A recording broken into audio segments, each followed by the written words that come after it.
દર્શક મિત્રો TV13 માં આપનું સ્વાગત છે। હું છું ભદ્રેશ। આપ જોઈ રહ્યા છો ચર્ચા છડે ચોક। સમગ્ર ભારત દેશને યુવા દેશ તરીકે એક નામના મળી છે સમગ્ર વિશ્વની અંદર। વિશ્વમાં જો સૌથી યુવા દેશ ગણાતો હોય એવી નામનાની અંદર ભારતનો સમાવેશ થાય છે અને ભારતનું યુવા ધન છે એ કયા દિશામાં આગળ વધી રહ્યું છે તેને લઈને તંત્ર હોય કે સમાજ હોય કે પછી આગેવાનો હોય અને યુવાનો પોતે જ એ તમામ વર્ગના લોકોએ વિચારવાની જરૂર છે કે દેશનું યુવા ધન કઈ દિશામાં આગળ વધી રહ્યું છે અને સાથે સાથે જે દિશામાં આગળ વધી રહ્યું છે તે કેટલું યોગ્ય છે। કારણ કે યુવા ધન બરબાદ થતું હોય તેવું પણ આપણને જોવા મળે છે। સમગ્ર દેશભરમાં ડ્રગ્સના રવાડે ચડતું યુવા ધન પણ જોવા મળે છે, પણ સાથે સાથે ઘણી બધી તકલીફો પણ યુવા ધન પાસે પણ ઊભી રહીને જોવા મળી રહી છે અને એ છે કે યુવા ધન પાસે શક્તિ છે પરંતુ યુવા ધનને ખોટી દિશામાં ઉપયોગ થતો હોય તેવું પણ વર્તમાન સમયમાં જોવા મળી રહ્યું છે। અને એવામાં આપણે ત્યાં વાતાવરણમાં પણ ઘણા બધા ફેરફાર જોવા મળી રહ્યા છે, પ્રદૂષણ પણ ઘણું બધું જોવા મળી રહ્યું છે। ત્યારે એક શંકા આપણા મનમાં જરૂરી થાય કે આપણા ત્યાં જો આ પ્રકારનું વાતાવરણ હોય, પ્રદૂષિત વાતાવરણ હોય તો ઘણી બધી બીમારીઓ આપણને ઓટોમેટિક મળી જાય છે।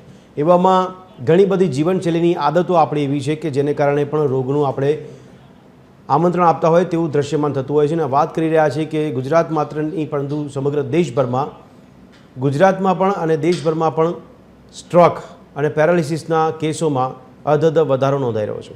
દર વર્ષે જોવા જઈએ તો સમગ્ર દેશની અંદર 15 લાખ જેટલા લોકો સ્ટ્રોકનો શિકાર બનતા હોય તેવો એક રિપોર્ટ પણ છે। અને વાત કરી રહ્યા છે માત્ર નહીં દેશની પરંતુ ગુજરાતમાં છેલ્લા એક વર્ષમાં 13 થી 14 હજાર જેટલા કેસો નોંધાયા છે, આકસ્મિક કેસો નોંધાયા છે, જેમાં મોટાભાગના લોકો યુવા વર્ગમાં જોવા મળ્યા છે। એટલે કે યુવા વર્ગના લોકો સૌથી વધારે દર્દી તરીકે સાબિત થયા છે। તો સમગ્ર રાજ્યના નાગરિકો પર અત્યારે બીમારીનું એક સંકટ મંડરાતું હોય તેવું દ્રશ્યમાન થઈ રહ્યું છે। લોકોમાં સ્ટ્રોક અને પેરાલિસિસના કેસોમાં અધધ વધારો થતો જોવા મળી રહ્યો છે। એના માટે ઘણીવાર આપણે વાત કરીએ કે કોઈ પણ ગંભીર બીમારી થાય તો તેની પાછળ કયા કારણો આપણે ચર્ચા કરતા હોય છે, તેમાં ઘણી બધી બાબતો આવતી હોય છે, પરંતુ મુખ્ય બાબત જીવનશૈલી આવતી હોય છે। આ જીવનશૈલીમાં ઘણા બધા એવા બદલાવ લાવવાની જરૂર ડૉક્ટર્સ કહેતા હોય છે કે જેને કારણે તમે પોતાનું સ્વ બચાવ કરી શકો છો, પોતાના આરોગ્યનું ધ્યાન રાખી શકો છો। પણ ખાસ વાત એટલા માટે કરવા જઈ રહ્યા છે કે સ્ટ્રોક અને એનાલિસિસનું જે આકસ્મિક કેસોમાં વધારો થયો છે ગુજરાતમાં, એવામાં રોજના 38થી વધારે ઇમરજન્સી નોંધાય છે અને યુવા વર્ગ જેમાં સૌથી વધારે ભોગ બનતું જોવા મળી રહ્યું છે। ત્યારે ચર્ચાને ચિંતા કરવાની જરૂર ઊભી થાય છે કે યુવા વર્ગને સાચવવાની કેટલી જરૂર છે, યુવા વર્ગે પોતે પણ પોતાના સ્વ બચાવ માટે કેટલું ધ્યાન રાખવાની જરૂર છે, પોતાના સ્વાસ્થ્ય માટે ચર્ચા કરી રહ્યા છે કે જ્યારે કોઈ બીમારી થાય ત્યારે આપણી જીવનશૈલીને સૌથી મુખ્ય પરિબળ તરીકે જવાબદાર જો માનવામાં આવતું હોય તો જીવનશૈલીની સાથે પ્રદૂષણ પણ છે, સાથે સાથે તમાકુ કે ડ્રગ્સનું સેવન છે, નશીલા પદાર્થોનું સેવન થતું હોય એ પણ કેટલું નુકસાનકારક સાબિત થતું હોય છે તેને પણ સમજવાનો પ્રયત્ન કરીશું। કારણ કે જ્યારે સ્ટ્રોકની બાબત આવે ત્યારે એવું પણ કહેવાય રહ્યું છે કે સ્ટ્રોકથી પેરાલિસિસથી લઈને મોત સુધીનું પણ જોખમ નોંધાતું હોય છે। આ ખરેખર વાસ્તવિકતા છે કે નહીં તેને પણ સમજવાનો પ્રયત્ન કરીશું। તો આજે દર્શક મિત્રો ચર્ચા કરવા જઈ રહ્યા છે શૈલી, સ્ટ્રેસ અને સ્ટ્રોક।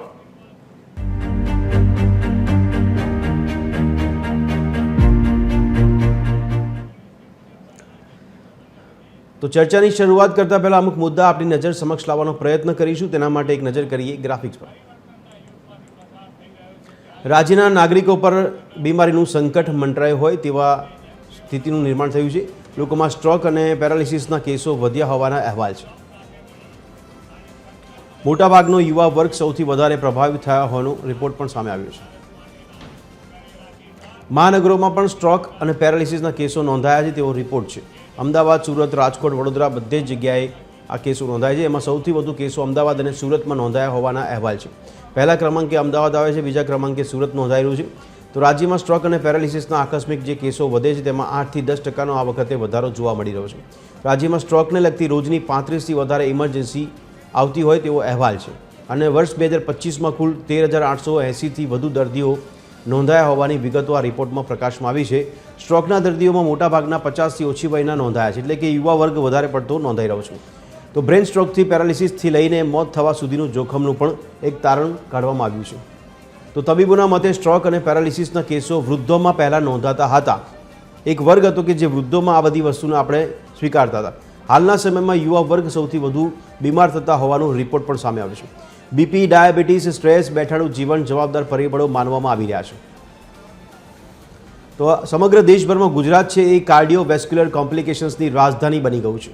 આ બહુ ખતરનાક સ્થિતિ પર અત્યારે ગુજરાત પહોંચી રહ્યું છે। ભારતમાં 15 લાખ જેટલા લોકો દર વર્ષે સ્ટ્રોકનો શિકાર બનતા હોય તેવો એક અહેવાલ સામે આવ્યો છે।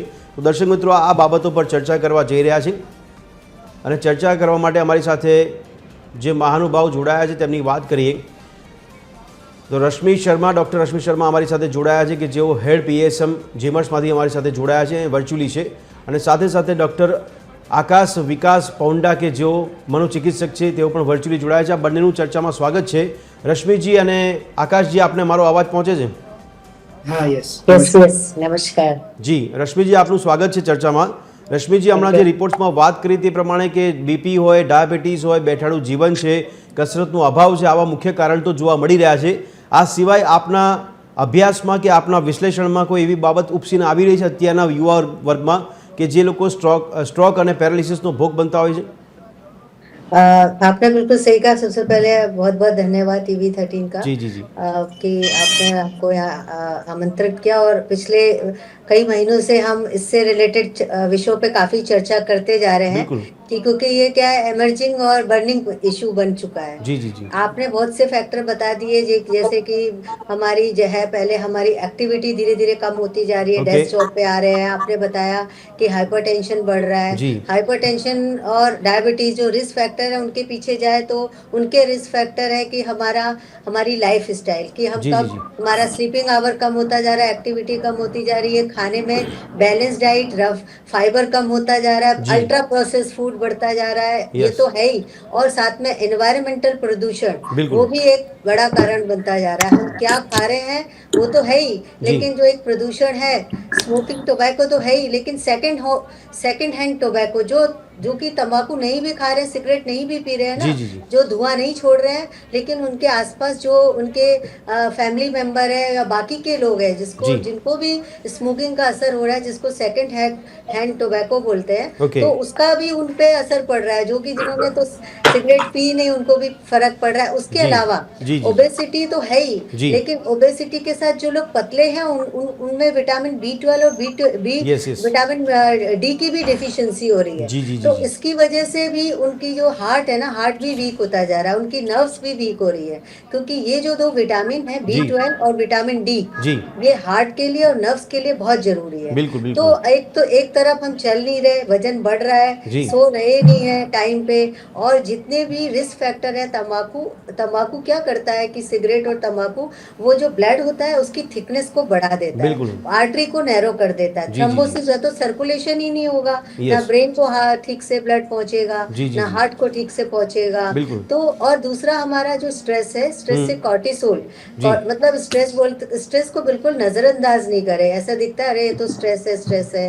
नहीं, स्ट्रेस बहुत बड़ी चीज है, क्योंकि स्ट्रेस से कॉर्टिसोल बढ़ता है. तो कॉर्टिसोल क्या होता है, अपने ब्लड प्रेशर को इफेक्ट कर देता है. ब्लड प्रेशर प्रभावित हो जाता है. ब्लड प्रेशर प्रभावित होगा तो हमारे ब्रेन को सर्कुलेशन नहीं मिलेगा, और जैसे जैसे ब्लड प्रेशर बढ़ा ही रहेगा, क्योंकि इंडिया में क्या प्रॉब्लम है, 50% लोगों को ही पता चलता है कि उनको ब्लड प्रेशर की प्रॉब्लम है. उसमें से 50% डॉक्टर के पास जाते हैं, डायग्नोस होते हैं, उसमें से आधे ट्रीटमेंट में आते हैं, और उनमें से भी आधे जो है उनका ब्लड प्रेशर कंट्रोल रहता है. तो कंट्रोल भी नहीं रहता है, क्योंकि उसके लिए रेगुलर मॉनिटरिंग की जरूरत है. तो ये सब फैक्टर हैं जिसको हमको कंट्रोल एक करके उनको. ठीक है रश्मि जी, और भी आगे बात करते हैं, चर्चा करते हैं. डॉक्टर प्रतिष्ठा श्रीवास्तव આપણી સાથે જોડાઈ ચૂક્યા છે વર્ચ્યુઅલી. પ્રતિષ્ઠાજી, આપને અવાજ આવે છે મારો? જી આવે છે. આભાર. ડોક્ટર આકાશ, મનોચિકિત્સક તરીકે આપ અમારી સાથે છો. હમણાં રશ્મિજીએ વાત કરી એમાં સ્ટ્રેસ શબ્દ પર ભાર મૂકવામાં આવ્યો. સવાલ એ થાય છે કે અત્યારે સ્કૂલના બાળકથી લઈને વયોવૃદ્ધ સુધીના લોકો સ્ટ્રેસમાં જીવે છે. આમાંથી આપને ખબર છે કે કયો વર્ગ એવો છે કે જે સ્ટ્રેસ ફ્રી છે? અત્યારે એક બી વર્ગ એવું લાગતો નથી જે સ્ટ્રેસ ફ્રી. ઓકે, તો પછી સવાલ એ છે આકાશજી કે આ સ્ટ્રેસમાંથી ફ્રી થવા માટે કોઈ ઉપાય ખરો? અને બીજું કે સ્ટ્રેસનું એવું તો કયું દબાણ આપણા પર આવે છે કે જે બ્લડને અસર કરે અને શરીરના બીજા અન્ય ભાગોને પણ અસર કરે, જેને કારણે આપણે સ્ટ્રેસ કે પછી સ્ટ્રોક કે પેરાલિસિસનો ભોગ બનવું પડે? એક સિમ્પલ કન્સેપ્ટના વિશે વાત કરીશું. જેમ રશ્મિ મેડમે બી સમજાવ્યું કે આ જે કોર્ટિસોલ વસ્તુ છે એ શું છે, એને સ્ટ્રેસ હોર્મોન કહેવાય છે આપણા શરીરનું. એટલે જૂના જમાનામાં જ્યારે આદિમાનવો હતા જે શિકાર કરવા માટે જંગલોમાં જતા હતા, બરાબર, તો એમને ઘણા દિવસો માટે જંગલોમાં રહેવું પડતું હતું. જે બધા વોરિયર્સ હતા જે જંગ લડવા જતા હતા, એ લોકોને મહિના જંગ લડવા માટે બહાર રહેવું પડતું. એટલે એમનું બોડી ત્યારે અને એમનું મગજ સરખી રીતે ચાલે એના માટે આ કોર્ટિસોલ નામનું જે હોર્મોન છે વધારે રહેતું હતું એ સમય પર, બરાબર. હવે એ કોર્ટિસોલ વધારે રહે તો બીપી થોડું વધારે થાય, શુગર વધારે થાય. જી. એટલે આપણે મગજને બે જ વસ્તુની જરૂરત હોય. એક તો ઓક્સિજનની, જે આપણને બ્લડ ફ્લો મળે, રાઈટ, જે આપણે બીપી વધારીને મળે. બિલકુલ. અને બીજું શુગરની, બરાબર. એટલે આ બે વસ્તુ વધારે રહેતી હતી, જેનાથી સપોર્ટ થતો હતો એને. ઓકે. પણ આજના જમાનામાં એવું તો લાગી રહ્યું છે કે બધા જંગ લડવા માટે જ જઈ રહ્યા છે. જી જી જી. અને જ્યારે તો જંગ લડવા માટે. હા, બિલકુલ. આ જે વસ્તુ છે તેના લીધે ઘણા ચેન્જીસ બોડીમાં આવતા હોય છે. જી. અને બીજી વસ્તુ છે, બીજો એક કન્સેપ્ટ છે કે બોડીને છે ને સરપ્રાઇઝીસ નથી ગમતા. ઓકે. કોઈ બી ટાઈપ. હા. એ સરપ્રાઇઝમાં એ બોડી એકદમ કામ કરવાનું ડિફરન્ટ કરી નાખે છે. એટલે ઘણા લોકો લંચ લેતા હોય તો 1 વાગે લીધું અને વડાપાઉં કરી લીધું, પરમ દિવસે ભૂખ્યા રહ્યા. જી. ઊંઘવાનું 8 વાગ્યાથી લઈને રાતના 2 વાગ્યા સુધી કઈ નથી. બિલકુલ. આના લીધે બી ઘણા આ બીમારીઓના ચાન્સીસ વધી જતા. જી જી જી જી. ડૉક્ટર આકાશ, પણ આ સ્ટ્રેસમાંથી બચવા માટે કોઈ ઉપાય ખરો સાયકોલોજીકલી? આપણે જે વડીલો આપણને જે કહેતા હોય ને ત્યાર સુધી કે આપણે ટાઈમસર જમી લેવું જોઈએ, ટાઈમસર ઊંઘી જવું જોઈએ, ફોન ઓછો વાપરવો જોઈએ, ખાવામાં બહુ તળેલું ઘી વાળું ઓછું ખાવું જોઈએ, તડકામાં બેસવું જોઈએ. આ બધી વસ્તુ આપણે સાંભળતા રહ્યા છે. બિલકુલ બિલકુલ. અને સાંભળવામાં સારું લાગે છે ડૉક્ટર આકાશ, પણ આ આપના મતે શક્ય લાગે છે કે આવું કરી શકીએ આપણે? આ બધા ટિપ્સ બહુ જ સિમ્પલ છે. હવે 2 વાગે જમી લેવું, કે રાતે 7:30 વાગે આપણે જમી લેવું, આ સિમ્પલ ટ્રિક્સ. ઓકે. આપણે જ્યાં બી હોય, કામમાં બી હોય, થોડો સમય કાઢીને આપણે જમી લઈએ તો બોડીને સરપ્રાઈઝ ના પડે. જી જી. સવારે 10-15 મિનિટનો તડકો લઈ લઈએ તો એટલું કઈ અઘરું કામ નથી બરાબર કરવામાં. પણ લોકો મગજ પર એ પ્રેશર લઈ લે છે કે આ મારાથી થશે કે નહીં, અને એમાં પછી એ ના. પણ ડૉક્ટર આકાશ, હમણાં પહેલા સવાલમાં આપે કીધું કે કોઈ વર્ગ બાકાત નથી સ્ટ્રેસથી, તો બાળકો જે શાળામાં અભ્યાસ કરવા જાય છે એ લોકો પણ સ્ટ્રેસનો ભોગ બને છે, સ્ટ્રેસ એમની પર હાવી થઈ જાય છે. તો એમાંથી બચવા માટે કોઈ ઉપાય ખરો? બાળકો પણ આ તમે જે સ્ટાઇલ બતાવી છે, શૈલી બતાવી છે, શું એટલું સરળતાથી અપનાવી શકે ખરી? સ્કૂલમાં એજ્યુકેશનના લેવલ પર જ આ બધી વસ્તુઓ શીખવાડવી પડતી હોય છે કે કઈ રીતે આપણે શરીરનું ધ્યાન રાખી શકીએ. જેમાં રશ્મિનો વિષય છે PSM, preventive and social medicine. આમાં જે પ્રિવેન્શન છે, ધેટ ઇઝ ધ ક્યોર. એટલે એ પ્રિવેન્શન પર આઈ ફીલ કે થોડું એજ્યુકેશન વધારે નાના એજથી જ લાગુ પડવું છે. ચોક્કસ ચોક્કસ. ડૉક્ટર પ્રતિષ્ઠા, આપને મારો અવાજ પહોંચે છે? જી, પહોંચે છે. અચ્છા પ્રતિષ્ઠાજી, સવાલ એ છે, એક ફિઝિશિયન તરીકે આપ અમારી સાથે ચર્ચામાં છો. આજે અત્યારે એવું કહેવાય રહ્યું છે કે સ્ટ્રોક અને પેરાલિસિસ માટે તમાકુનું સેવન વધારે હાનિકારક છે. મારો સવાલ છે કે તમાકુ શરીરમાં એવું કયું અસર કરે છે કે જેને કારણે શરીરના અંદરના અવયવોને પણ અસર કરે ને એવામાં એટલું બધું દબાણ વધી જાય કે સ્ટ્રોક અને પેરાલિસિસની અસર ન થાય? સૌથી પહેલા તો હું એ કહેવા માંગીશ કે સ્ટ્રોક જે છે એના 2-3 પ્રકાર હોય છે. જી જી. બરાબર. એક તમે સાંભળ્યું હશે કે મગજમાં નસ ફાટી ગઈ ને લોહી જામી ગયું ને હેમરેજ થઈ ગયું, એને હેમરેજિક સ્ટ્રોક કહેવાય. બિલકુલ. અને બીજું એક સ્ટ્રોક હોય છે જેમાં મગજમાં લોહી પહોંચતું ઓછું થઈ જાય. મેડિકલ ભાષામાં અમે એને ઇસ્ચેમિક સ્ટ્રોક કહીએ છીએ. હવે જ્યારે કોઈ બી માણસ ટોબેકો કન્ઝમ્પશન વધારે કરે, ચાહે એ તમાકુ ખાતો હોય અથવા સ્મોક કરતા હોય, અથવા જેમ મેડમે કીધું કે સેકન્ડ હેન્ડ કન્ઝમ્પશન અથવા પેસિવ સ્મોકિંગનો એ શિકાર થતો હોય, તો એની બોડીમાં ઇન્ફ્લામેશન બહુ જ વધી જાય. જ્યારે ઇન્ફ્લામેટરી પ્રોડક્ટ્સ વધારે થાય ત્યારે બોડીમાં વાઝો કન્સ્ટ્રક્શન, એટલે જે બ્લડ વેસલ્સ છે એ સિકુડી જાય. બરાબર છે. એ જ્યારે ધારો કે મારા મગજમાં જતી નસ સિકડી જાય, બરાબર, સંકોચાઈ જાય, તો ત્યાં લોહી પહોંચવાનું ઓછું થઈ જાય. તો આવા પેશન્ટ્સમાં સ્ટ્રોક થવાની સંભાવના વધી જાય. હવે એ જ વસ્તુ તમારા હાર્ટમાં બી થઈ શકે. બરાબર. જો હાર્ટમાં જતી નળીઓ સંકોચાઈ જાય તો ત્યાં લોહી પહોંચવાનું કામ ઓછું થઈ જાય, લોહી ઓછું પહોંચે તો હાર્ટ એટેક બી વધી જાય. એટલે આ સમહાઉ આપણી હેબિટ્સથી જોડાયેલા છે. પણ પ્રતિષ્ઠાજી, ઘણા કેસમાં હાર્ટ એટેકમાં આપણને સમય નથી મળતો. એવી રીતે આપે કીધું કે મગજની કોઈ નસ સંકોચાઈ જાય છે, તો આ સ્ટ્રોક આવવાના કોઈ સંકેત મળી શકે ખરી અથવા સમય મળી શકે આપણને? જી, સૌથી પહેલો સંકેત જે લોકો અવોઇડ કરતા હોય છે, જેને મેડિકલ ભાષામાં ટ્રાન્ઝિયન્ટ ઇસ્ચેમિક અટેક કે જે ટ્રાન્ઝિયન્ટ હોય, થોડાક પલ માટે જ થતું હોય છે. ધારો કે તમને એવું લાગ્યું કે મારે એક હાથ થોડી વાર માટે બહેરો થઈ ગયો, પછી હવે સારું છે, કશું વાંધો નહીં, રાઈટ. એકદમથી કંઈક તમે હાથમાં પકડ્યું હોય એ છૂટી ગયું, પણ પછી થોડા ટાઈમ પછી તમને સારું લાગવા માંડે એટલે તમે એને ઇગ્નોર કરો. લોકોને હેડેક થતું હોય, લોકો એને ઇગ્નોર કરે. થોડા ટાઈમ માટે આંખે એકદમ અંધારો થઈ જાય ને લોકો એને બી ઇગ્નોર કરે. તો આ બધા સિમ્પટમ્સને જો તમે તવજ્જો આપો તો મારું એવું માનવું છે કે કદાચ એક જાંચ વધારે થઈ જશે તો વાંધો નથી, પણ સ્ટ્રોક જેવું ડાયગ્નોસિસ મિસ આઉટ ના થવું. ઓકે. અને અત્યારે ઘણા ખરા લોકોમાં એવા આપણને સમાચાર મળતા હોય છે કે મગજમાં નહીં પણ શરીરમાં બ્લડ ઓછું થઈ ગયું છે. આ જે સ્થિતિ થાય છે એનું કારણ શું હોઈ શકે? આખા મગજની વાત નહીં પણ આખા શરીરમાં બ્લડ ઓછું થઈ જાય? એટલે શરીરમાં બ્લડ ઓછું થઈ જાય એટલે તમને અનિમિયા છે, હિમોગ્લોબિન ઓછું છે, તો એના બી ઘણા બધા પ્રકાર હોય છે, જેમાંથી મોસ્ટ કોમન ન્યુટ્રિશનલ ડેફિશિયન્સી, તો જેમ મેડમે કીધું કે વિટામિન B12 ની બહુ કમી થવા માંડી છે લોકોના શરીરમાં, રાઈટ? તો B12 ડેફિશિયન્સી ના લીધે અનિમિયા થવા શક્ય છે. બટ જો પેશન્ટ સ્મોકર હોય, એમાં બીજી એક વસ્તુ તમારી જોડે શેર કરું કે સાયન્ટિફિકલી સ્મોકર જે લોકો હોય એમનું હિમોગ્લોબિન ફોલ્સલી હાઈ આવતું હોય, રાઈટ? તો એ બી એક મિસકન્સેપ્શન છે. તો મારું ઘણા બધા પેશન્ટ્સને હું એવી સલાહ કહેતી હું કે બે વસ્તુ છે, એક તો રૂટીન ટેસ્ટ કરાવવું જોઈએ અને એ કરાવીને ડોક્ટરને મળવું જોઈએ. એવું નહીં કે રિપોર્ટ લઈને તમે બેસી જાઓ, કારણ કે ડોક્ટર જ તમને સમજાવી શકશે કે આ રિપોર્ટ તમારા કેસમાં કેટલું વ્યાજબી છે ને કેટલું નહીં. અત્યારે આપણી આસપાસ ઘણા લોકોને પૂછીએ કે નાની પરિસ્થિતિ પૂછીએ કે કેવી તબિયત છે, આમ તેમ, તો ઘણા લોકોના મોઢે એવું સાંભળીએ આપણે મોટાભાગના લોકોએ કે B12ની ઉણપ દેખાય છે, એવું ડૉક્ટર્સ કહી રહ્યા છે. તો આ B12નું જો ખરેખર ઉણપ હોય તો એ લોકોમાં કેવા લક્ષણો દેખાય અને સાથે સાથે એમને તકલીફો કેવી પડે? સૌથી કોમન સિમ્પટમ હોય છે હાથ પગમાં ખાલી ચડે.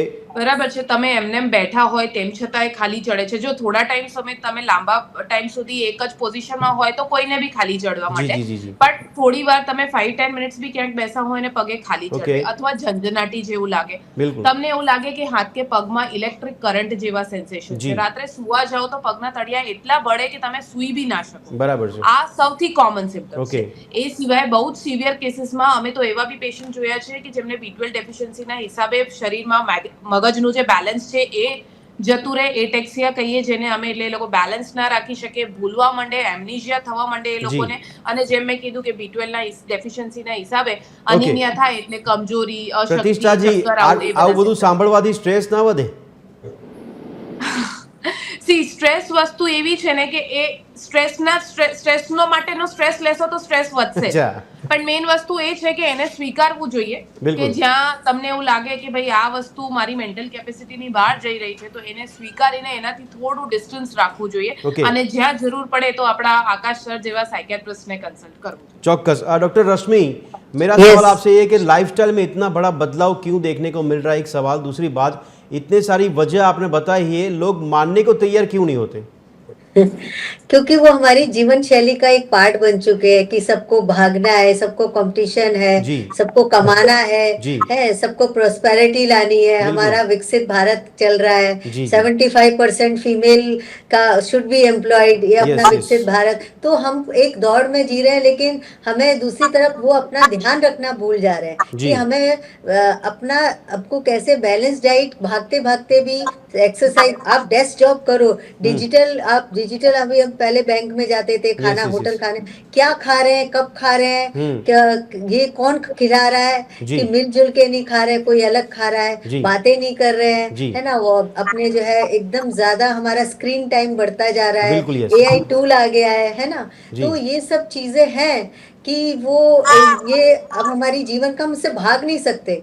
ये हमको जैसे कि नहीं, लेकिन इतनी फास्ट लाइफ में रश्मि जी, सवाल मेरा ये भी रहेगा कि जैसे टोबैको की बात निकली है कि लोग खाते हैं, उनको पता है कि नुकसान होने वाला है इससे, फिर भी वो मानने को तैयार नहीं होते कि इसको नहीं खाना चाहिए. हाँ, ये उनको लगता है कि अरे एक दिन खाने से थोड़ी होगा. वो ऐसा होता है कि एक दिन खाने से तो ये भी खा रहा है, अब तो खा ही रहे सभी मतलब वो क्या है, एक पीयर प्रेशर रहता है. जी. पीयर प्रेशर एक बहुत बड़ी चीज होती है, क्योंकि वो देखो हर ग्रुप का लाइफ स्टाइल अलग अलग है. बच्चों में अलग टाइप का स्ट्रेस है. स्कूल में बच्चे बोलेंगे वो बच्चा तो मैगी लाया था, मुझे भी मैगी लानी है, वो नहीं खाएगा. फिर दूसरी एज में, एडोलेसेंट में, सब बच्चे बाहर कैंटीन में क्या सर्व हो रहा है, तो साथ में एक ग्रुप होता है ना, पीयर, किस ग्रुप के साथ आप रह रहे हो, तो वो एक पीयर प्रेशर होता है कि वो उसी लाइफ स्टाइल में ढल जाता है. और ये जो लाइफ स्टाइल होती है ना, पर आपके मुताबिक कल में जीना चाहिए कि आज में जीना चाहिए? क्योंकि आपने बताया उस हिसाब से अगर मैं खुद टोबैको अगर खाता हूँ, मुझे ऐसा पता है कि 2 साल बाद या 15 साल बाद इसकी असर होने वाली है, अभी तो होगी नहीं, तो अभी तो खा लूं. ये एक बहुत बड़ा कारण रहता है, क्योंकि जिसको बोलते हैं ना कि इमीडिएट हमें कॉजेशन और एसोसिएशन नहीं मिलता, तो हम उसको लिंक नहीं कर पाते. तो कोई मानने को, आपने बिल्कुल सही पॉइंट बोला कि कभी भी ये जो इमीडिएट एसोसिएशन और कॉजेशन होता है ना, उसको पब्लिक मानती नहीं है, क्योंकि ये साइलेंट एपिडेमिक होता है. ये मॉडर्न एपिडेमिक के जो साइलेंट किलर होता है, धीरे धीरे, क्योंकि ब्लड प्रेशर, जितनी भी नॉन कम्युनिकेबल डिजीज. अच्छा, आपके सामने रश्मि जी 2 ऑप्शन रखे, टेररिज्म इतना खतरनाक है या फास्ट फूड खतरनाक है? क्या आपने बताया एक फास्ट फूड और टेररिज्म। टेररिज्म मतलब क्या? ये आतंकवाद।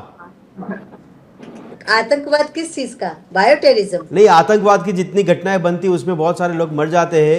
एक अपने वहाँ पे टेंशन की बात तो है, लेकिन लोगों के जीवन में फास्ट फूड का भी इतना सेवन देखने को मिलता है। तो फास्ट फूड कितना खतरनाक है? सही में आतंकवाद से भी खतरनाक है क्या?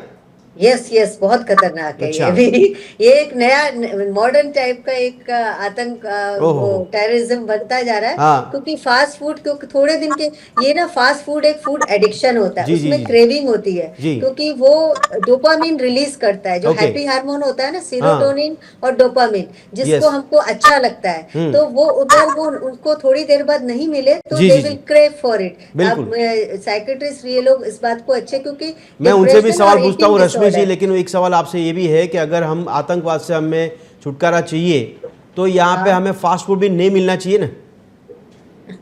फास्ट फूड तो बिल्कुल नहीं मिलना चाहिए। हाँ, फिर भी उसके बगैर तो हम रह नहीं सकते, ऐसा हो गया अभी तो। क्योंकि मैंने बताया ना उसको, वो जो आजकल जो उसमें एडिटिव्स डाल रहे हैं ना, कि ये मसाला वो मसाला, जी। और प्लेजर चाहिए, जी, और जी। डोपामिन और सीरोटोनिन। ओके। क्योंकि ये जो डिप्रेशन और ईटिंग बिहेवियर जी, ये जी। आपस में लिंक्ड है। Yes। जिसको डिप्रेशन लगता है उसका ईटिंग डिसऑर्डर एकदम उसको और क्रेविंग होगी, बिल्कुल, इसको बिल्कुल। खाने से अच्छा लगेगा, जी, जी, और जी। फिर वो ओबेस होगा तो डिप्रेस होगा। ओके। तो ये एक विशियस सर्कल बन जाता है। જી જી જી જી ઓકે ડૉક્ટર આકાશ, આમ તો આપણે ઘણી ચર્ચા કરીએ, તો હમણાં મેં પ્રતિષ્ઠાજીને પૂછ્યું કે આપની વાતો સાંભળીને કદાચ ડર ના ઘૂસી જાય, સ્ટ્રેસ ન વધી જાય, તો સવાલ મારો એ છે સાયકોલોજીસ્ટ તરીકે આપ અમને જવાબ શું આપશો કે કોઈ વ્યક્તિ માનવા તૈયાર નથી કે અત્યારે હું તમાકુ ખાઈશ કે અત્યારે કોઈ નશીલો પદાર્થ લઈશ તો મને અત્યારે તો અસર થવાની નથી, એ થશે મને લાંબા ગાળા પછી થશે, તો પછી એ માનસિકતાને બદલવા માટે કોઈ ઉપાય ખરો આપણી પાસે? કારણ કે આપણે અભિયાન ચલાવીએ છીએ, તંત્ર દ્વારા પણ ઘણા બધા કાર્યક્રમો થાય છે, પણ છતાં પણ આપણે એ વસ્તુ છોડી શકતા નથી. ડૉક્ટર આકાશ.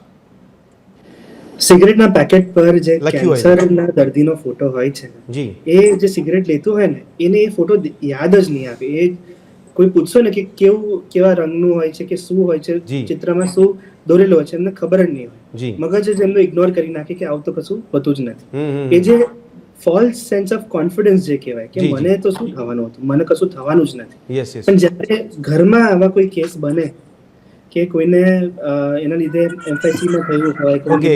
લીધે તમારા અટક થતા હોય, ત્યારે પછી ઘણીવાર લોકો ચેતવી જતા હોય. પણ એવા કેટલા કેસ આકાશજી? ઘણા ઓછા, અચ્છા, ઘણા ઓછા. yes. અને સ્પેશિયલી ટોબેકોમાં ઘણા ઓછા. જી, જી, કેમ કે તમે રસ્તાની બહાર નીકળો અને 2 પગલા લો એટલે તમને એક પાનની દુકાન મળી બિલકુલ, જાય. બિલકુલ. કે એટલું કોમન છે લોકોને એવું થઈ ગયું છે કે આ તો નોર્મલ વસ્તુ છે. જી જી જી જી જી. એટલે એ જે પ્રતિબંધ આપણે જે કરવાનો છે, હવે આ લોકો હરેક બજેટમાં એના પૈસા વધારીને આપી કે એના પર વધારે આપણે ટેક્સ નાખીએ. Yes yes. લોકો કહે છે કઈ વાંધો નહીં, આપણે થોડું બજેટ વધારીને આપણે ખર્ચો બી કરી લેશું. બિલકુલ બિલકુલ. પણ પ્રતિબંધ લાવો હમ. એ થોડુંક રિસ્પોન્સિબિલિટી આપણે કંઈક ડિફરન્ટ રીતે વિચારવી એટલે પડે. આપના મતે કે આ બધા પદાર્થો છે મળવા ના જોઈએ એવું આપ માનો છો? મળવા ના જોઈએ, કાં તો બહુ જ મુશ્કેલીથી મળવા છે, બહુ ઓકે જ ઓકે, મુશ્કેલ. બરાબર. અચ્છા ડૉક્ટર આકાશ, એક વડીલને આપણે મેં એવું કીધું હતું કે આ વસ્તુ ખરેખર સેવન ન કરાય. એમણે કીધું જ્યારે જે થવાનું છે થવાનું છે, હું કે તમે કશું કરી શકવાના નથી, તો પછી હું શું કરવા બંધ કરવું? આવી માનસિકતાવાળા લોકોને શું કહેશો આપ? હવે આમાં એક સરસ કન્સેપ્ટ છે જેને જેનેટિક્સ વર્સિસ એપિજેનેટિક્સ ઓકે. કહેવાય. ઘણી બીમારીઓ છે ને વારસાગત આવતી હોય છે અચ્છા, આપણને, હા, અને ઘણીવાર આપણા દાદાને ડાયાબિટીસ હોય તો આપણને આવતું હોય છે. બરાબર છે. પણ એ ક્યારે આવે, હા. આપણા લાઈફના કયા સ્ટેજ પર આવે, જી. તે આપણા હાથમાં છે, ઓકે, કંટ્રોલ. બરાબર છે. એટલે આપણું જે વાતાવરણ છે ને આપણે જે આપણા હેબિટ્સ છે, યસ. આપણી જીવનશૈલી છે, આપણે કઈ રીતે કંટ્રોલ કરી રહ્યા છે જેનાથી આ બીમારીથી આપણે દૂર રહીએ. બરાબર છે. Right? એટલે આ વસ્તુ સમજવી બહુ જરૂરી છે. જે થોડા મેં જોયા છે, હમ. જે લોકો ડ્રિંક કરતા હોય હા, એમને આખી જિંદગી નીકળી જતી હોય અને બહુ જ ડ્રિંક કરતા પણ એમને કશું થઈ નથી હા જતું. બિલકુલ યસ. એટલે થોડા એવા લોકો હોય છે જે ઓછું બહુ સેવન ઓછું કરી ડ્રિંક લે. કરતા હા, હોય પણ છે તો છતાંય- એમને થોડાક જ વર્ષોમાં સિરોસિસ બિલકુલ, થઈ જતું બિલકુલ. હોય. એટલે આમાં એક જ વસ્તુ છે કે આપણે કહી ના શકીએ કે Okay. કોને શું બીમારી ક્યારે થવાની છે. જી જી જી. તો આપણે ચાન્સ કેમ લેવું? બરાબર. હું મારે પેશન્ટ સાથે જ સમજાવતો હોઉં છું કે ઝેર છે આપણા સામે જ છે, હા, કંઈ ખાવું કે ના ખાવું એ આપણા ઓપ્શનમાં છે. બરાબર છે. પણ એક પહેલું ઓપ્શન તો એ કે આપણી પાસે મળવું જ ના જોઈએ, જે આપણને હાનિકારક વસ્તુ એ મળવું જ ના જોઈએ. ડેફિનેટલી મળવું જ ના જોઈએ. Okay okay okay. અને એના માટે તંત્ર દ્વારા એવા કડક નિયમો બનાવવા જોઈએ કે જેથી કરી અહીંયા ના બરાબર. થાય. ઓકે ડૉક્ટર પ્રતિષ્ઠા, એક સવાલ મારો એ છે કે સ્ટ્રેસને આપણે મેનેજ કરવા માટે કોઈ ઉપાય કરી શકીએ? કારણ કે અત્યારની લાઈફસ્ટાઈલમાં કદાચ તમે જે સલાહ આપશો એવું કોઈ અનુકરણ નહીં કરી શકે અથવા તમારી સલાહ મુજબ જીવનશૈલી નહીં જીવી શકે, કારણ કે એના હાથમાં જ નથી. યસ, સી સૌથી પહેલી વસ્તુ તો કે સ્ટ્રેસને રેકગ્નાઇઝ કરવું બહુ જરૂરી છે. આજની ડેટમાં લોકોએ એને બહુ જ નોર્મલાઇઝ કરી દીધું. યસ યસ, કે મારી પાસે તો બહુ જ કામ છે, મારી પાસે તો ટાઈમ જ નથી, મારી પાસે ખાવાનો ટાઈમ નથી, મારી પાસે સુવાનો ટાઈમ નથી, એન્ડ લોકો એને ગ્લેમરાઇઝ કરે છે. ઓહો, સૌથી પહેલી વસ્તુ તો એ કોઈ પ્રાઉડ થવાની વસ્તુ નથી કે તમારી પાસે ટાઈમ નથી પોતાના માટે, રાઈટ? તો એને સૌથી પહેલા તમારે રિયલાઇઝ કરવાની જરૂર છે કે this is not a good thing. Second thing જે હું હંમેશા લોકોને કહું છું is cut down your screen time. તમારી પાસે ઘણો ટાઈમ છે, રાઈટ? અને એમાંથી કેટલો ટાઈમ તમારો ફોન અનનેસેસરીલી લઈ જાય છે. See, phone is very important, I am not denying it. અત્યારે હું તમારી જોડે ફોન થ્રુ જ કનેક્ટેડ છું, રાઈટ? વી એઝ ડોક્ટર્સ અમારી પાસે રિપોર્ટ્સ આવે છે, અમે ટેલિકન્સલ્ટેશન કરીએ છીએ, એ બધા માટે સારું છે. બીજા પ્રોફેશન્સમાં બી it is very useful. But તમે એ વસ્તુ ઇગ્નોર ના કરી શકો કે ફોનમાં ઘણા ખરા એવા માધ્યમ છે કે જે અનનેસેસરીલી તમને ડોપામિન સ્ટિમ્યુલેટ કરાવે છે તમારી બોડીમાં અને તમારું ટાઈમ ખાઈ જાય છે. એ જ ટાઈમ જો તમે કોઈ ફિઝિકલ એક્ટિવિટીમાં નાખો, તમે સ્પોર્ટ્સ જોઈન કરો, તમને કોઈ હોબી હોય તો એને ફ્લરિશ કરો, તમારા ફેમિલી મેમ્બર્સ જોડે ટાઈમ સ્પેન્ડ કરો, તો તમારો સ્ટ્રેસ ઘણો ખરો ઓછો થઈ શકે છે. બરાબર છે. ડોક્ટર પ્રતિષ્ઠા, સ્ટ્રોક અને પેરાલિસિસ એ આનુવંશિક બીમારી કહી શકાય? એટલે સી, પોઈન્ટ એ છે કે બંને ટાઈપના પેશન્ટ્સ અમે જોતા હોઈએ છીએ કે જેને પહેલા કોઈ જ સિમ્ટમ ના હોય અને અચાનકથી જ સ્ટ્રોક આવી ગયું હોય, અથવા એવા બી પેશન્ટ જોયા છે કે જેમને ઘણા ટાઈમથી બીપી છે, ડાયાબિટીસ છે, પણ એમને એની કાળજી નથી લીધી, દવાઓ વચ્ચેથી છોડી દીધી છે અને પછી આવું સ્ટ્રોક લઈને અમારી પાસે આવતા હોય. બરાબર છે. અચ્છા, બીજો સવાલ એ છે કે આપે કીધું એ પ્રમાણે સ્ટ્રેસની વાત કરી, પણ સ્ટ્રોક અને પેરાલિસિસમાં આમાં જોખમ કેટલું હોય છે? જે કોઈ વ્યક્તિને સ્ટ્રોક આવે છે તો જીવ જવાનું જોખમ કેટલું હોય છે? હું તમને એક જ વસ્તુ આમાં, આ તમે બહુ જ સારો સવાલ પૂછ્યો કે દેટ ઇઝ ધ પોઈન્ટ કે જીવ જવાનો જોખમ હું તમને કહું ને તો પર્સન્ટેજમાં કહેવા જવું તો 30% જ છે. ઓકે. પણ જે બીજો 70% વર્ગ છે એ ઓલમોસ્ટ 80 to 90% ઓફ ધ કેસીસમાં બેડ રિડન થઈ જાય છે અથવા એમની ડેલી એક્ટિવિટી માટે એમના ફેમિલી મેમ્બર્સ પર ડિપેન્ડન્ટ થઈ જાય છે. એટલે જીવ જતો બી નથી, બરાબર છે, પણ તમે તમારા ફેમિલી પર બર્ડન થઈ જાવ છો. બરાબર છે. એટલે એ જ્યારે લોકો રિયલાઇઝ કરે, એક રિહેબિલિટેશન સેન્ટરમાં કે કોઈ એવો ફેમિલીમાં તમે વિઝિટ કરો કે જેના ઘરે કોઈને સ્ટ્રોક થયું હોય તો તમને રિયલાઇઝ થાય કે તમારા માટે તો એ કેટલું પીડાજનક છે અને જે એમના ફેમિલી મેમ્બર્સ છે, જે કેર ગીવર્સ છે, એમના માટે કેટલું સ્ટ્રગલિંગ फेज હોય છે. बिल्कुल बिल्कुल. डॉक्टर रश्मि जी, आपको सवाल ये है कि बदलाव कैसे किया जा सकता है, क्योंकि अभी जिस तरह की जो लाइफस्टाइल है उसमें आप कितनी भी एडवाइस दोगे मुझे नहीं लगता कि इसका पालन होगा, लेकिन फिर भी आपसे सवाल है कि हम कैसे इसको बदल सकते हैं अपनी लाइफस्टाइल को? क्योंकि मैंने एक सवाल यहाँ किया था, गुजराती में था, वो स्ट्रोक की वजह से है कि स्ट्रोक से बचने के लिए जीवन में मास्टर स्ट्रोक लगाना जरूरी है. तो वो मास्टर स्ट्रोक कौन सा होना चाहिए? यस, सबसे पहला तो है स्ट्रोक का मुख्य कारण है ब्लड प्रेशर का बढ़ना. ठीक है, ब्लड प्रेशर और डायबिटीज जो मुख्य रिस्क फैक्टर है. तो अगर हमारी फैमिली में ब्लड प्रेशर की हिस्ट्री है, आपने पूछा ना हेरिडिटी, क्योंकि जो स्ट्रोक होता है वो ब्लड प्रेशर के बढ़ने से, हेमरेजेस और थ्रोम्बोसिस, दो कारण होते हैं जो स्ट्रोक के. तो अगर घर में फैमिली हिस्ट्री है तो हमें जो है 15 साल से स्क्रीनिंग स्टार्ट, पहले हम 30, अभी तो हम 30 से करते हैं, लेकिन मैं तो जिस तरह से एज, अभी मीडियन एज पहले हार्ट डिजीजेस, स्ट्रोक, डायबिटीज सबकी 52 होती थी, पहले 60 होती थी, फिर एक डिकेड अर्ली हुई और अभी जो लेटेस्ट चल रहा है वो 39 पे आ गया है. और इवन कुछ अभी तो लास्ट योगा, और आपने देखा होगा स्कूलों में भी कुछ बच्चे को कार्डियक अरेस्ट हुआ, ऐसे भी घटनाएं हुई, क्योंकि उसका कारण ये भी था कि जो कोविड-19 था उसमें भी वायरस रेस्पिरेटरी वायरस ही नहीं था, उसने हार्ट में भी इन्फ्लेमेशन किया था, तो उसकी वजह से भी सडन राइज हुआ कि हार्ट वीक हो गया. तो अब सबसे पहले हमें अपनी लाइफ स्टाइल को एक्टिव करना है, जितना ज्यादा एक्टिव करें, और बैलेंस डाइट में हमें पतला नहीं होना होना, हमें न्यूट्रिशियस कुछ सोचे कि मैंने बोला है कि पतला होना है, लेकिन आपका डाइट में B12 विटामिन डी, आप एक्सरसाइज करोगे बाहर सुबह, जैसे कि उन्होंने बताया विकास भाई ने कि तड़के में बैठना, 5 मिनट का एक्सपोजर भी विटामिन डी के लिए बहुत, क्योंकि एक बार विटामिन डी बहुत लो लेवल पे आ जाता है ना, तो फिर उसका सूर्य प्रकाश भी कुछ नहीं कर पाता। तो हमको अपनी फिजिकल एक्टिविटी को बढ़ाना है और न्यूट्रिशियस फूड लेना है। अल्ट्रा प्रोसेस फूड बाहर खाओ आप कभी कभार, लेकिन क्या खा रहे हो आप देखो कि वो ज्यादा डीप फ्राई वाला नहीं हो, अल्ट्रा प्रोसेस नहीं हो। आप स्प्राउट्स लो, आप सूप लो, आप सैलेड लो, बाहर आउटिंग करो, परिवार के साथ मिलो। आप अपने मेंटल स्ट्रेस को कम करने के लिए सबसे आसान है अपनी लिमिटेशन को जानो, नो योरसेल्फ। आप कितना कर सकते हो, आप रेस में मत दौड़ो, आप क्या हो खुद को पहचानो। आप मेडिटेशन करो, अपनी जो भी दिल की बात है, अपने जो इमीडिएट आपको जिन पे विश्वास है, अपने दोस्तों को बना के, दोस्तों को सर्कल को बना के रखो, अपने मम्मी पापा से शेयर करो। जितना आप दिल खोल के रखोगे, हमारी एक 2001 में मेंटल हेल्थ के ऊपर थीम थी, फिर 2017 या 16 के आसपास let's talk and beat depression, ये WHO की थीम थी। क्योंकि अगर हमें डिप्रेशन को बीट करना है तो बातें करनी है। पहले के लोग कैसे नीम के पेड़ के नीचे लोग बातें करते थे, तो बातें करने से दिल हल्का हो जाता है। स्ट्रेस को कम करना है।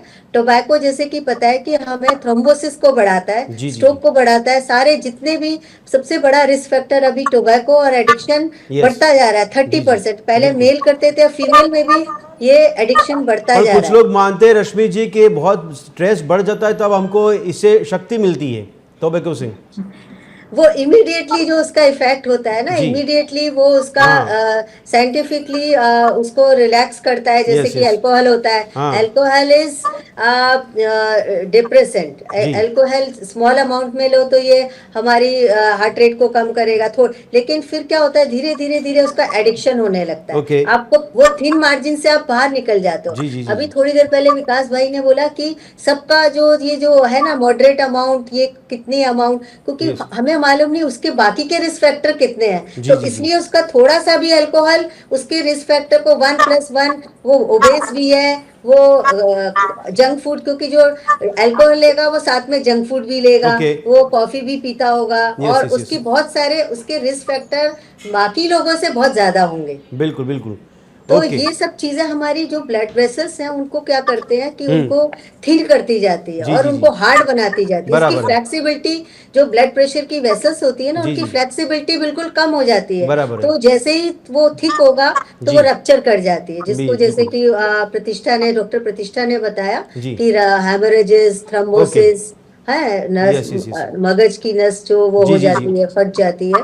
तो हमें ब्लड प्रेशर वाले जो रिस्क फैक्टर है और डायबिटीज, तो ये बड़े रिस्क फैक्टर है जो कि हमारे हार्ट को वीक करते हैं। हार्ट वीक होगा तो हमारा ब्लड सर्कुलेशन ब्रेन तक भी नहीं पहुंचेगा। ओके डॉक्टर प्रतिष्ठा, आपना માટે સવાલ છે। एक छोटा सा मैं ये बताऊंगी, बोलिए जरूर। 5 वाइट पॉइजन है। जी जी जी। एक है चीनी, हाँ, एक है मैदा जी, एक है नमक जी, घी, और एकदम व्हाइट पॉलिश राइस जो होता है ना, हमको राइस भी खाओ तो आप अनपॉलिश्ड राइस खाओ। पर रश्मि जी, बातों में भी चीनी और नमक लगाना जरूरी बन गया अभी, तो फिर इसको कैसे हम छोड़ सकते हैं? किस चीज में? बातों में और चीनी और नमक दोनों लगाना जरूरी है। हाँ, ये बात तो है। तो फिर तो उससे कुछ बचाव हो सकता है हमारा, उसको हम बंद कर सकते हैं क्या?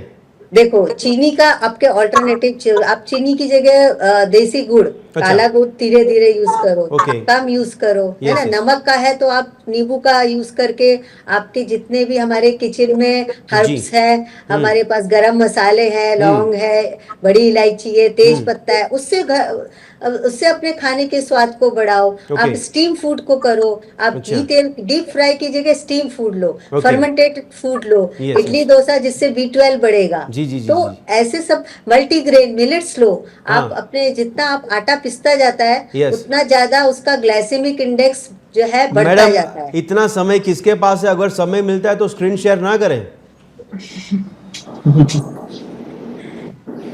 समय तो ये हमने खुद अपने समय उतना ही है, 24 घंटे सबके पास है। 24 घंटे में देखो बड़े बड़े लोग कितना काम कर लेते हैं, और हम लोग बोलते हैं हमें समय ही नहीं है। समय सही है। स्मार्ट टाइम मैनेजमेंट, आप जल्दी उठो, तो आप पेंडिंग वर्क मत रखो। आप अपना वर्क जितना पेंडिंग करते जाओगे उतना स्ट्रेस बढ़ता जाएगा।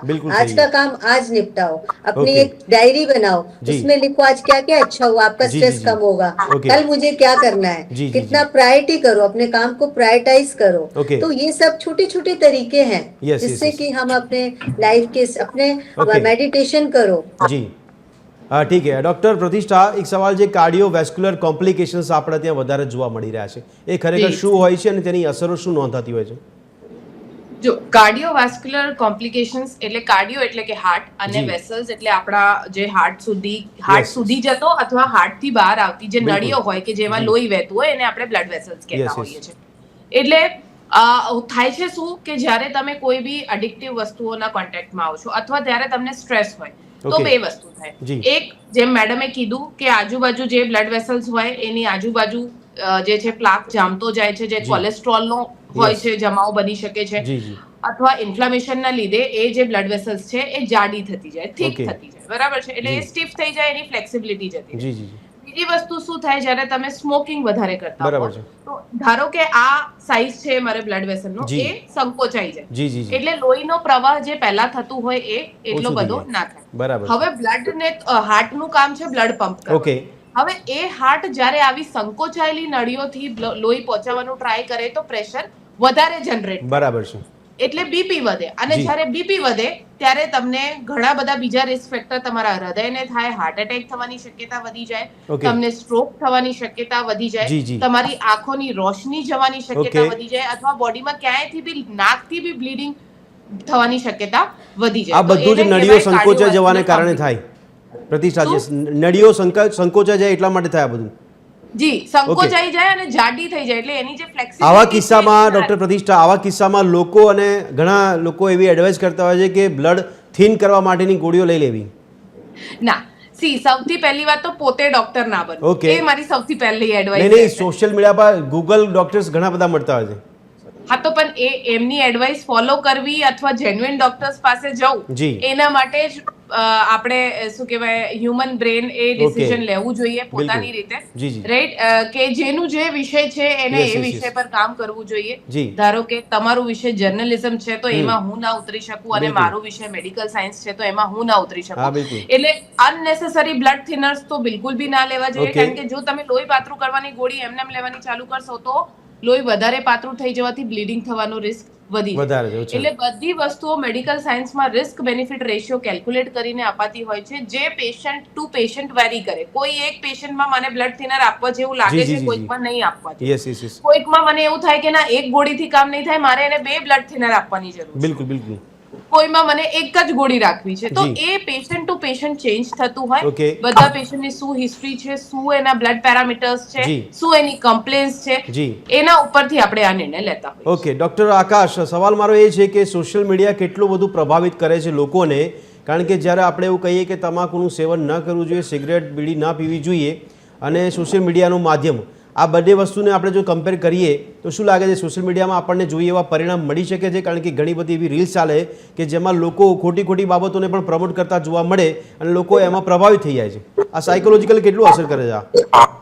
સોશિયલ મીડિયામાં બહુ જ બધી તાકાત છે કે આપણે ચેન્જ લાવી શકીએ। જી, દરેક વ્યક્તિ પાસે જેના પાસે સોશિયલ મીડિયા અકાઉન્ટ છે એ પોઝિટિવ ચેન્જ લાવી શકે કાં તો એક નેગેટિવ ચેન્જ લાવી શકે। જી, જેમ ડોક્ટર પ્રતિષ્ઠાએ કીધું કે ઘણા લોકો ડોક્ટર બનીને જ બેઠા છે, આજે કહેશે કે આ વસ્તુ તમારા માટે સારી છે, કાલે એ જ વ્યક્તિ કહેશે કે આ વસ્તુ તમે ના લેશો, તમારા માટે હાનિકારક છે। જી, પણ સાચા એક્સપર્ટને મળવું એ બહુ જ જરૂરી હોય છે કન્ફર્મ કરવા માટે કે ભાઈ આ જે આપણે ઇન્ફોર્મેશન છે સાચું છે કે ખોટું છે। બિલકુલ। બીજી વસ્તુ કે સોશિયલ મીડિયાને લીધે જે આપણી જિંદગી બહુ જ ગતિમાં ચાલી રહી છે, ફાસ્ટ થઈ ગઈ, એ આપણે ગતિ થોડી ઓછી કરશું કે થોડું ધીરજ આપણે પામશું આપણી જિંદગી, તો ઘણા આપણા ચેન્જીસ આપણને દેખાશે। જેમ રશ્મિ મેડમે કીધું કે સવારે વહેલા ઉઠીને જે આપણને પોઝિટિવ ઇફેક્ટ આપણા જિંદગીમાં દેખાતું હોય તે એનું કોઈ કમ્પેરિઝન જ નથી, બરાબર। ફોર એક્ઝામ્પલ મારે 9 વાગે ઓફિસે પહોંચવાનું છે, જી જી, તો મને ખબર છે કે રસ્તો 10 મિનિટનો છે તો હું 8:50 જ નીકળું, બરાબર છે,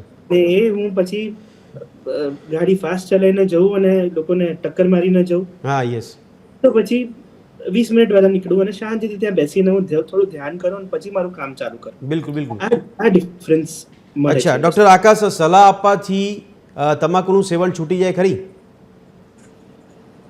ખાલી સલાહ આપવાથી નથી છૂટતું, કેમ કે મેં તમને જેમ કીધું કે બહુ જ નોર્મલ થઈ ગયું છે. હું ખાલી સલાહ આપું કે ભાઈ છોડી દો તો એ કહેશે ના હું આજે તો છોડી જ દઈશ, બિલકુલ, અને 10 દિવસ પછી ફરી ચાલુ કરી દેશે. અને આ સૌથી કોમન સ્ટોરી હોય છે. જી જી જી. સૌથી ડિફિકલ્ટ વ્યસન ઠીક કરવું છે તમાકુનું વ્યસન, એ સમજી જાઓ. યસ, લોકો દારૂ એ છોડી દેશે, કોકેન એ છોડી દેશે, ગાંજો એ છોડી દેશે, બિલકુલ. તમાકુ છોડવામાં ઘણી વાર લોકોને બહુ તકલીફ પડતી હોય છે. અને માનસિક રીતે શું કહેતા હોય કે એના વગર મારે ટોયલેટ નથી જવાતું, કે એના વગર મારે ચાલતું જ નથી. Yes yes yes.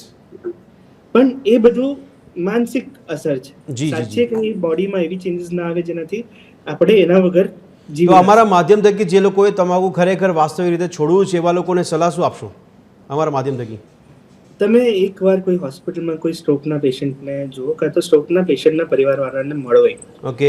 અને એ જે ડિફિકલ્ટીથી એની જિંદગી કાઢતા હોય છે, જી જી જી, તમને જોઈને એની સ્ટોરી સાંભળીને જ તમને એવું થશે કે ભાઈ આ વસ્તુ મારા માટે નથી. બરાબર છે. આપણા પિક્ચરોમાં બી સ્ટાર્ટિંગમાં દેખાડતા હોય છે મુકેશની સ્ટોરીને, પછી બીજો એક સ્ટોરી હોય છે જેમાં એક માણસને સ્ટ્રોક થયો છે અને પછી ફેમિલી વાળા પર બોજ બની જાય છે. જી જી જી, બધું બધાને ખબર છે. હા, પણ ઉતારવું જરૂરી છે. જી જી જી, મનમાં ઉતરે અને આપણે એને જે વસ્તુ છે એનું પાલન કરીએ. બિલકુલ બિલકુલ. નહીં પણ ડૉક્ટર આકાશ સવાલ એ છે કે આમાં તંત્રના લેવલ પર ધારો કે કોઈ એવા નિર્ણય લેવાય કે કોઈ કાર્યક્રમ થાય તો પણ લોકો છોડતા નથી, કારણ કે લોકડાઉન જેવી સ્થિતિમાં પણ લોકોને આ બધા પદાર્થો સરળતાથી મળી જતા હતા. જે લોકો ઈચ્છુક હતા એ લોકોને મળી જતા હતા, એમાં કોઈ વાંધો નહોતો પડતો. તો આને ખરેખર છોડવા માટે કોઈ એવા લેવલના કાર્યક્રમ આપને ધ્યાનમાં આવે છે કે કરી શકે જેથી કરી આપણને પરિણામ મળી શકે? છોડવા માટે એક તો સોશિયલ મીડિયાનો પાવર, આપણે જેમ વાત કરી કે લોકો પોતાની સ્ટોરી કે મેં છોડ્યું અને પછી મારા લાઈફમાં શું ચેન્જીસ આવ્યા, શું પોઝિટિવ ચેન્જીસ આવ્યા. જી જી. ઘણીવાર સિગરેટ તમે વર્ષ માટે છોડી દો તો તમારે 7 વર્ષ જિંદગીના પાછા આવી જતા હોય. બિલકુલ બિલકુલ. એવું એક સ્ટેટિસ્ટિક વચ્ચે જાણવા મળ્યું હતું. જી જી. તો આ બધી સ્ટોરીઝ, રિયલ લાઈફ સ્ટોરીઝ જ્યારે લોકો વાત કરવાનું ચાલુ કરે ત્યારે બહુ જ અવેરનેસ ફેલાવતું હોય છે. બીજું છે કે ગવર્મેન્ટ પ્રોગ્રામ્સ આપણે એ લોકો કરી જ રહ્યા છે, પણ થોડા સ્ટ્રિક્ટ થાય કે જેમ કે એક રૂલ બન્યો છે કે સ્કૂલના આટલા મીટર સુધી પાનનો ગોળો હોવો ના જોઈએ. બિલકુલ. પણ તોય ઘણા સાયકલ વાળા ઊભા રહી જતા હોય. જી જી જી, એ મેં જોયું. બિલકુલ, વિચ ઇઝ ધ રિયાલિટી. જી જી જી. એટલે એ બી થોડું આપણે સ્ટ્રિક્ટ થવું જરૂરી છે. Yes yes yes yes. અને બીજા ઉપાયો બહુ હોય છે તમાકુ છોડવાના. ઘણી દવાઓ છે જેનાથી બી આપણે છોડી શકીએ તમાકુ. એટલે એના માટે એક્સપર્ટ ડોક્ટરને મળવું જરૂરી હોય છે. ઓકે, એટલે તમાકુ છોડવા માટે પણ દવાઓ લેવી પડે આપણે? હોતી હોય છે બહુ સારી દવાઓ. તો તમાકુ ખાઈએ છીએ આપણે બીમાર છીએ કે શું? એડિક્શન એ બીમારી છે. નહીં, લે જે લોકો નશીલા પદાર્થનું સેવન, બીડી સિગરેટ પીવે છે, તમાકુ ખાય છે, એ લોકો સ્વીકારતા નથી પોતે બીમાર છે કે કેમ? કોઈ બી એડિક્શન એક બીમારી છે, સમજો. આ વસ્તુ વગર કઈ ચાલતું નથી, મને સરખી રીતે ચાલતું નથી, આ વસ્તુ વગર તે જ બીમારી છે, સમજો. કે દારૂ વગર, કે દારૂ પીયા પછી જ ઊંઘ આવે છે, કે પીધા પછી જ મારાથી કામ થાય છે, દારૂ નહીં પીવું તો મારી હાલત બગડી જશે, મારા હાથમાં થથરાવ આવશે, મને ઊંઘ નહીં આવે, મને ખેંચ આવશે. આ જે માનસિકતા છે એક બીમારી છે, સમજો. Addiction is a disorder. Doctor પ્રતિષ્ઠા, આપણને આટલા બધા ઓપ્શન્સ મળી જાય છે તો પછી આપણે એનાથી બચીએ કેવી રીતે? કારણ કે જે હાનિકારક પદાર્થો આપણી આસપાસ મળી જતા હોય, ફાસ્ટ ફૂડ સરળતાથી મળી જતું હોય, અને તેમ છતાં આપણા જેવા તબીબ જે છે એ લોકો સલાહ આપતા હોય કે આપણે બચવાની જરૂર છે, નહીં તો આપણને ગંભીર બીમારી થશે. કેવી રીતે બચી શકાય ને? સૌથી પહેલી વસ્તુ તો સ્વીકારવું જરૂરી છે. સરકાર છે કે આપણે લોકો છીએ કે આટલું બધું માધ્યમથી લોકોને મોટિવેટ કરીએ, પણ લોકો એની તરફ જોવા જ ના માંગતા હોય ને ખાલી એમના જે ક્ષણભરના પ્લેઝર તરફ જતા હોય તો પછી આપણે કંઈ ના કરી શકીએ.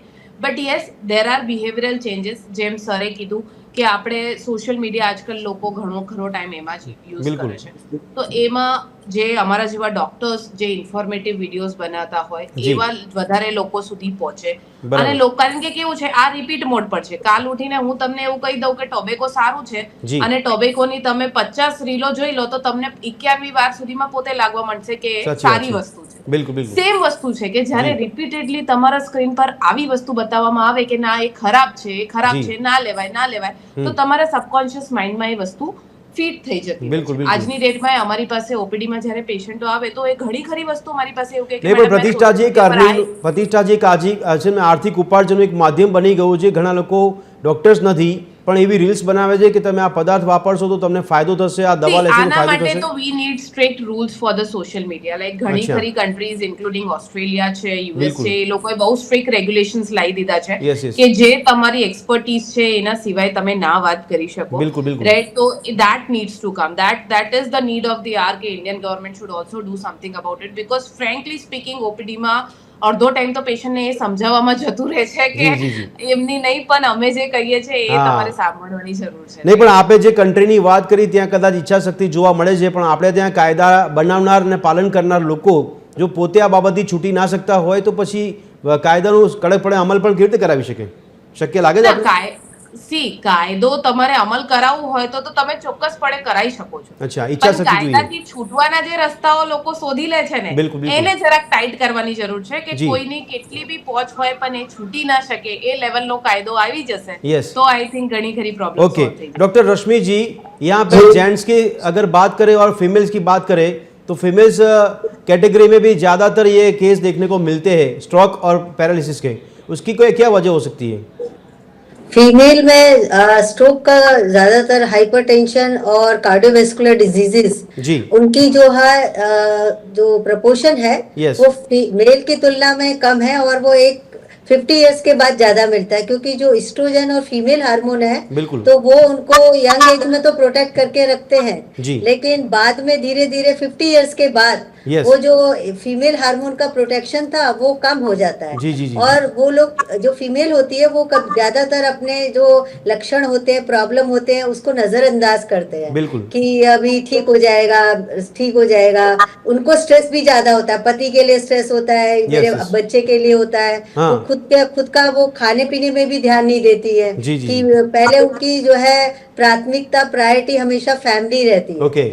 तो वो ना उनका खाने पीने में ध्यान जी, जी, रहता है. जी. फिर वो कई बार जैसे कि ना कभी जिम जाएंगी ना रेगुलर एक्सरसाइज करेंगी. Yes, yes. सोचेंगी घर का काम तो कर लिया, थक गई, बिल्कुल. लेकिन जो स्पेसिफिक एक्सरसाइज है वो भी नहीं हो पाती. नजरअंदाज कर लेती है. दो तरह की वुमेन होती है. जी, जी. वर्किंग वुमेन, उसको ज्यादा स्ट्रेस है, Okay. उसको काम की वजह से उसको एक्टिविटी या वॉकिंग वगैरह का टाइम नहीं है. हाँ. वो फास्ट फूड ज्यादा खा रही है. हाँ. और दूसरी है हाउसवाइफ भी कई बार स्ट्रेस हो जाती है, क्योंकि जी. वो किसी को बता नहीं पाती. बिल्कुल सही तो है. दोनों तरह की वुमेन को अलग टाइप का रिस्क है. जी, जी. दोनों जी, को रिस्क है. बिल्कुल. तो इसलिए उनको 50 इयर्स के बाद फीमेल हार्मोन एस्ट्रोजन और जो प्रोजेस्टेरोन जो फीमेल हार्मोन होते हैं तो उसका प्रोटेक्टिव इफेक्ट कम हो जाता है. लेकिन तो फिर हार्मोन उनको भी चेंजेस होते हैं chances- वो उम्र के मुताबिक होता है कि फिर खाने पीने की वजह से होता है? देखिए, जो ये जितनी ब्लड प्रेशर, स्ट्रोक, जी. डायबिटीज, इसमें एक कारण नहीं है. इनको Okay. बोलते हैं मल्टीपल कॉजेशन. जी, जी, उनके जी. रिस्क फैक्टर की लिस्ट जो अभी हमने सब बातें की वो जी. सब है. Yes. तो वो स्टार्ट होती है एज से. जैसे जी. जैसे एज बढ़ती है Okay. Risk factor, hypertension, diabetes, cancer सभी जी. के लिए एज के साथ साथ बढ़ने लगता है. बिल्कुल सही तो है. दूसरा होता है हमारी लाइफ स्टाइल. अगर जी. हमारी लाइफ स्टाइल खराब है तो हमें जो बीमारियां 60 साल में होनी है वो 50 साल, जितने ज्यादा रिस्क फैक्टर होंगे, जोखिमी तत्व जितने ज्यादा होंगे जी. उतना हमें ये बीमारी जल्दी होने का चांस रहेगा. जी, जी, जी, जी. ऐसा है. बिल्कुल, बिल्कुल. अच्छा डॉक्टर, तो मैं आपको एक बात जी, बताइए, बताना चाह रही थी बताइए. कि हाँ, हाँ, एक ये बात बताना चाह रही थी कि ये जो तंबाकू के लिए कोटपा एक्ट चल रहा है 2003 से, जी. कि जिसमें कि रेगुलेटरी है कि आपको पब्लिक स्पेस पे नहीं पीना है, स्कूल के आसपास. जी. क्योंकि जो ये सिगरेट है या तंबाकू है सिर्फ एक बार ही खाने से, सोचते ना एक बार हाँ, सिगरेट yes. पीने से क्या होगा, एक बार भी आप सिगरेट पीते हो तो भी आपको एडिक्शन होने के खतरा ज्यादा है. बहुत बहुत बढ़ जाता है. बिल्कुल, तो आप ये हमको सोशल मीडिया के थ्रू ये फैलाना है, जी. ये बताना है कि आपको एक बार भी नहीं सेवन करना है. जी, अगर जी. आपने एक बार भी सेवन किया तो भी आपके एडिक्शन का खतरा बढ़ जाएगा. ओके. दूसरा है कि अपने यहाँ सरकार क्या करिए, टेलीमानस है, एक टोल फ्री नंबर है जी. 14416, जी. जिसपे कि आपको जब भी लगे, आपको लगता है हम अपने मम्मी पापा को नहीं बता पा रहे, आपको संकोच हो रहा है, ओके. तो online free counselling services available है. जी, जी, कि जी. आपका मन दुखी हो रहा है आपके, या आपके कुछ भी प्रॉब्लम हो, ओके. तो बहुत आप उनके साथ बात करके अपनी प्रॉब्लम शेयर कर सकते हैं. वो आपको आपकी काउंसलिंग कर सकते हैं. तो बिल्कुल, फ्री बिल्कुल. ऑनलाइन टेलीमानस 14416 जी, इस जी, नंबर पे टोल फ्री नंबर है. ઓકે ડૉક્ટર પ્રતિષ્ઠા, જે સ્ટ્રેસ અને પેરાલિસિસનો જે વ્યક્તિ છે એને રિકવર કરવા માટે કયા પ્રકારના ઉપાય કરી શકાય? શું ખરેખર કોઈ જાણકાર તબીબ સાથે સંપર્કમાં રહીને સારવાર કરવી જોઈએ કે કોઈ બીજા ઉપાય કરી શકે છે? સ્ટ્રોક જે બીમારી છે એના માટે time is silver, gold, diamond, platinum જે કહો તે ટાઈમ બહુ જ અગત્યનું છે. ઓકે. જે મોમેન્ટ પર તમને એવું લાગે કે મારું આ બાજુનો અંગ નથી ચાલતું કે બેરું પડી ગયું છે, તો જેટલું વહેલા તમે હોસ્પિટલમાં પહોંચો એટલું તમારા માટે સારું છે. હવે એમાં ટ્રીટમેન્ટ મોડેલિટીઝ ઘણી ખરી હોય છે. જો તમે ટાઈમસર પહોંચી જાઓ, તમારા MRI કે CT સ્કેન જે બી ઉપલબ્ધ સુવિધાઓ હોય એ કરાવવામાં આવે અને એના થ્રુ આપણે ડિટેક્ટ કરીએ કે કયા ટાઈપનો સ્ટ્રોક છે, જે મેં પહેલા બી વાત કરી કે ઇસ્કેમિક છે કે હેમરેજિક છે, અને એ પ્રમાણની ટ્રીટમેન્ટ ચેન્જ થતી હોય છે. હવે ઘણા ખરા કેસીસમાં આપણી પાસે એવા બી ઇન્જેક્શન છે કે જે લોહી જો ત્યાં જામી ગયું હોય તો એને ખોલી દે, કે જે બ્લોકેજ હોય એને ખોલી આપે, અને અથવા આપણે ત્યાં સ્ટેન્ટ મૂકી શકીએ. એવી બધી પ્રોસિજરો બી અવેલેબલ છે. મોટા ભાગના કેસીસમાં, અમારા કેસમાં મેં એવું ઓબ્ઝર્વ કર્યું છે, સ્પેશિયલી લોઅર સોશિયો ઇકોનોમિક ક્લાસમાં, અને જેમ મેડમે કીધું કે ફિમેલ્સ કે જે પોતાની હેલ્થને ઇગ્નોર કરતા હોય છે, એ લોકો બહુ લેટ આવે છે. હવે લેટ આવવાના કારણે આપણી પાસે ઘણા ખરા ઓપ્શન્સ, જે ટોટલી તમારી જે ડેફિશિયન્સી થઈ ગયું, એક ડેફિસિટ થઈ ગયું કે ભાઈ આ બાજુનો અંગ નથી ચાલતું, એને રિવર્સ કરી શકે છે, એવા ઓપ્શન્સ પછી આપણી પાસે બહુ ઓછા થઈ જાય. બરાબર છે. પછી આપણે જે ગોળીઓ આપતા હોય છે લોહી પાતળું કરવાની, એ આગળ વધે નહીં એના માટે આપતા હોઈએ છે. તો એવા સ્ટેજમાં જો તમે બહુ લેટ પહોંચ્યા હોય હોસ્પિટલમાં, તો ટ્રીટમેન્ટનો રિકવરીમાં એટલો બધો રોલ નથી. એમાં તમને ફિઝિયોથેરાપી જે છે એ જ બહુ અગત્યની છે, અને એ કમસે કમ તમારે 3 મંથ્સ તો કરવી જ પડશે. ઓકે, એટલે સમય સૂચકતા બહુ જરૂરી છે. બહુ જ આપણે ચર્ચાને હવે અહીંયા સમિંગ અપ કરવાનો સમય થઈ ગયો છે. ઓકે પ્રતિષ્ઠાજી, ઠીક છે, ચર્ચાને સમિંગ અપ કરવાનો સમય થઈ ગયો છે. આપ ત્રણેયને અમારા માધ્યમ થકી એક વાક્યમાં આપ જો સલાહ આપી શકો તો રોગ મુક્ત થવા માટે અને રોગ ના આવે એના માટે આપની कोई सलाह. डॉक्टर रश्मि जी, पहले आपसे शुरुआत करते हैं, क्या एडवाइस रहेगी आपकी हमारे माध्यम से? सबसे मेरी एडवाइस रहेगी कि हमें अपनी जीवन शैली को जितना ज्यादा हमको अपनी हेल्दी लाइफ स्टाइल को अपनाना है, और एनुअल चेकअप यंग जनरेशन का ही, कि यंग जनरेशन का एनुअल चेकअप करना है, और उनके रिस्क फैक्टर जान के उनको ट्रैक में रखना है, उनके पेरेंट की हिस्ट्री लेके कि उनको बैलेंस डाइट खानी है और टबैको का सेवन नहीं करना है, उनको सोशल अपना फ्रेंड सोशल सर्कल में रहना है, सोशल सपोर्ट और फैमिली सपोर्ट को बना के रखना है, और एनवायरनमेंट को, हमें एनवायरनमेंट के पोल्यूशन को कम करने में अपना योगदान देना है. सही बात है. पब्लिक ट्रांसपोर्ट यूज करना है, हमको प्लास्टिक का यूज नहीं करना है, ऑर्गेनिक चीजों को अपनाना है, क्योंकि ये जो खाने में पेस्टिसाइड्स वगैरह आ रहे हैं, ये सही बात है, ये सब भी बदलाव जरूरी है. सही बात आपकी. डॉक्टर आकाश, अपनी सलाह हमारा माध्यम थकी. મેં જે એક સિમ્પલ ટિપ આપી હતી કે બોડીને કોઈ સરપ્રાઈઝ નથી ગમતા, આપણા બોડીની એક ઘડિયાળ હોય એ પ્રમાણે આપણે ચાલવાનું હોય. ઓકે. નાસ્તો ફિક્સ ટાઈમે કરવાનો, એક્સરસાઇઝ માટે થોડો સમય નીકળવાનો, લંચનો સમય ફિક્સ રાખવાનો, ઊંઘવાનો સમય ફિક્સ રાખવાનો, અને ડિનર માટે એક સરસ ટિપ આપું તમને કે પહેલાના જમાનામાં, કે 10 વર્ષ પહેલાની વાત છે, કે અમે બધા ફેમિલી એક સાથે બેસીને ફોન સાઈડ પર રાખીને સરસ જમીને સારી વાતો આપણે કરતા હતા. હવે એવું નથી રહ્યું. હવે બધા પોતપોતાના સમય ખાઈને પોતાના રૂમમાં જતા રહેતા હોય. એ ફરી લાવવાનો સમય થયો છે કે સાથે બેસીને ડિનર કરો, સાથે બેસીને સારી આખા દિવસની જે વસ્તુ ઘટનાઓ ઘટી છે કરો. જૂની પદ્ધતિઓને પાછી આપણે બોલાવવાની જરૂર છે. ડોક્ટર પ્રતિષ્ઠા, આપની સલાહ.